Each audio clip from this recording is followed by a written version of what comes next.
ఈరోజు నిజంగా పులివెందులలోని ఓట్లేయటానికి వాళ్ళకి ప్రజాస్వామ్యబద్ధంగా వాళ్ళకి నచ్చిన వాళ్ళకి ఓటేయడానికి ఈరోజు సిద్ధంగా ఉన్నారు వాళ్ళు.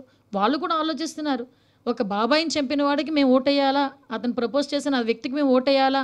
అన్నది కూడా వాళ్ళు ఆలోచిస్తున్నారు. మొన్న రాఖీ పండుగ అయింది. ఇద్దరు చెల్లెళ్ళున్నారు.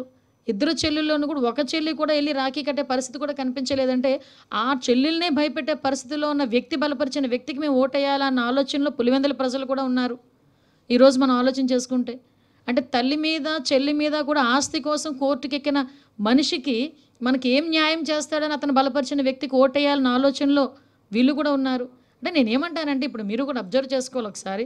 మనం ఈరోజు ప్రజాస్వామ్యబద్ధంగా పనిచేస్తున్న ఇప్పుడు జరుగుతున్న ఈ ఎన్నికల్లో అవి జరుగుతున్నాయి ఇవి జరుగుతున్నాయని ఊహాగానాలు చేసేసి ఎక్కడెక్కడో అంటే మేము గవర్నర్‌ని కలుస్తాం. కలవండి మంచిదే.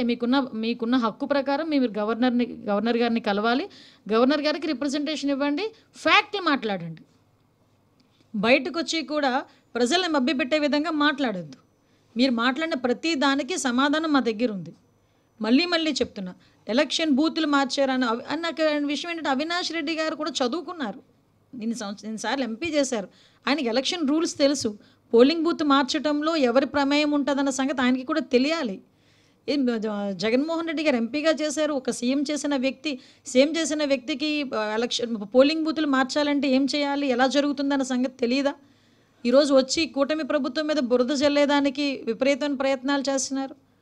నేను ఒకటే చెప్తున్నానండి. ఈరోజు ప్రజాస్వామ్యబద్ధంగా జరుగుతున్న ఈ ఎలక్షన్‌లో కంపల్సరీగా ప్రజలందరూ కూడా స్వచ్ఛందంగా బయటకు వచ్చి వాళ్ళు నచ్చిన వ్యక్తికి ఎన్నుకోవడానికి సిద్ధంగా ఉన్నారు. అట్ ద సేమ్ టైం మీ అందరికీ తెలిసిందే ఈరోజు జగన్మోహన్ రెడ్డి గారికి పాస్ట్ ఎక్స్పీరియన్సెస్ కొన్ని ఉంటాయి. అంటే ఇలా చేశాం కదా మళ్ళీ వీళ్ళు ఇలా చేస్తారేమో అన్న ఎక్స్పీరియన్సెస్ కొన్ని ఉంటాయి. దాని నేపథ్యంలో ఆయన ఎక్కువగా దాన్ని ఏమంటారంటే ఎగ్జాజరేట్ చేసి చెప్తున్నాడు అనమాట ఆయన. అంటే దొంగ ఓట్లను అప్పట్లో తీసుకొచ్చి ఓట్లు వేయించిన ప్రయత్నం చేసింది, ఓట్లు వేయించింది ఆయనే. ఆ నామినేషన్లు చింపించింది ఆయన సీఎంగా ఉండేటప్పుడు, జగన్మోహన్ రెడ్డి సీఎంగా ఉండేటప్పుడు నామినేషన్లు కూడా జరిగిపోయి చాలామందిని కొట్టారు, హత్యా ప్రయత్నాలు చేశారు, బెదిరించారు, ప్రలోభ పెట్టారు. ఇవన్నీ జగన్మోహన్ రెడ్డి తాలూకా నైజాలు.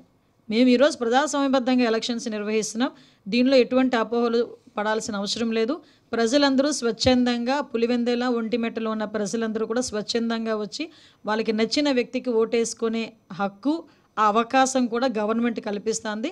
దానికి సంబంధించిన భద్రతా చర్యలన్నీ కూడా అన్ని ప్రికాషన్స్ మేము తీసుకున్నాం. ఎక్కడ కూడా ఎటువంటి ఇన్సిడెంట్స్ జరగకుండా మేము అన్ని ప్రికాషన్స్ తీసుకున్నాం.